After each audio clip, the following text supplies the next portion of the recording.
I would be a different kind of president. I wouldn't be looking for more power.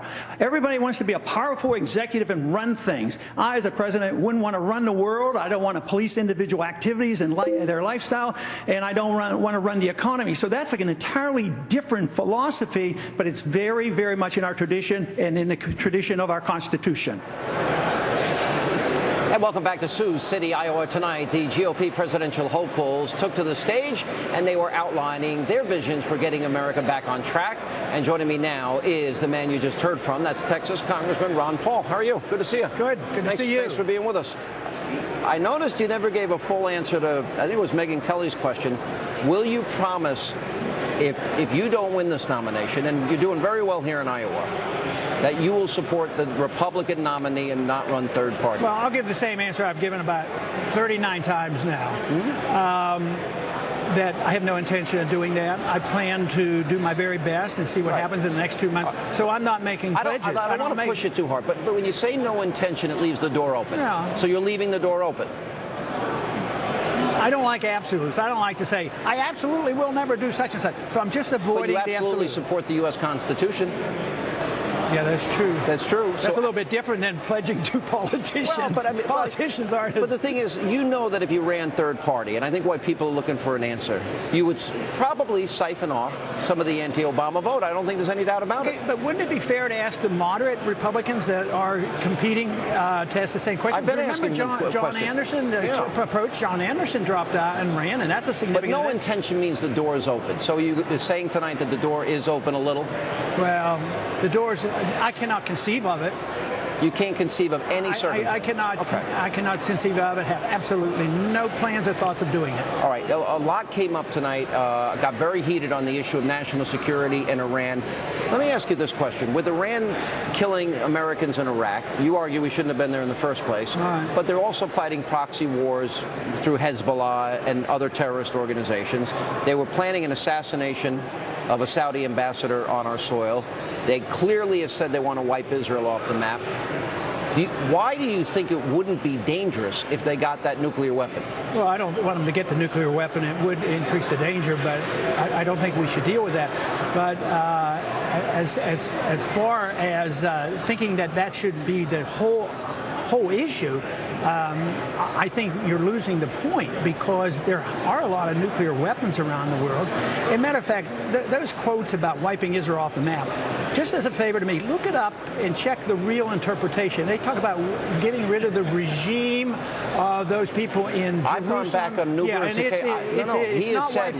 He said eliminate the state of Israel, wipe them off the face of the earth. That has been said by Ahmadinejad. It literally says getting rid of the regime and removing from the pages of time. It is a lot different than Israel. He's also a Holocaust denier. Okay. No, I think that they're acting in self-defense. Ehud Barak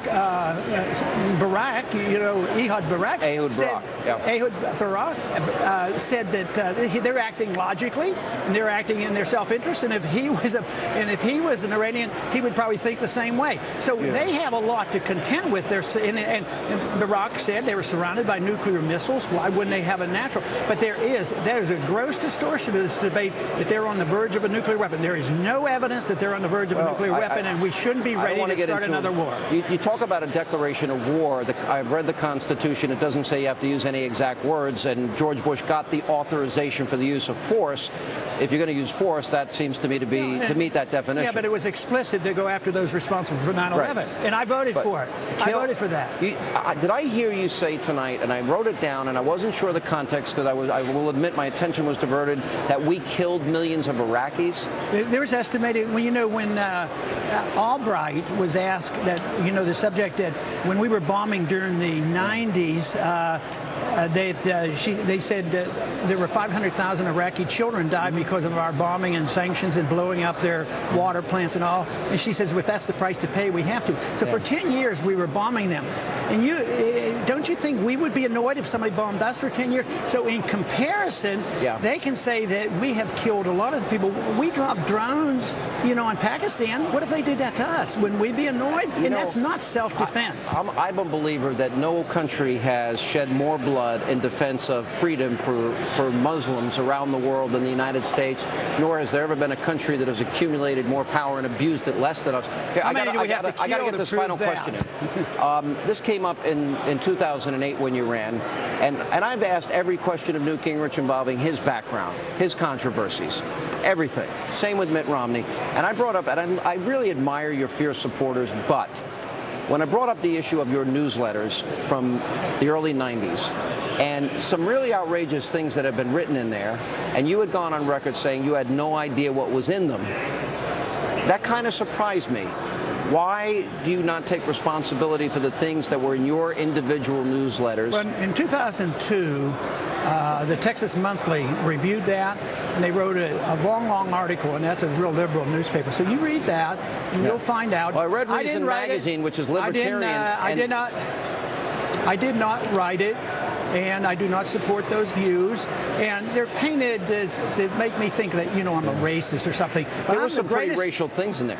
I'm the greatest defender of civil liberties, especially when it comes to the inequities in our judicial system. With blacks, the imprisonments for the drug wars, the number of blacks who get the death penalty. I got to run. Let me ask you one last. Do you know who did write it? And do you repudiate what was in your newsletter? I do not, and I don't believe anything of that stuff that they've quoted. Okay. How about tomorrow? Remember December 16th, the anniversary. The Tea Party. The Tea Party.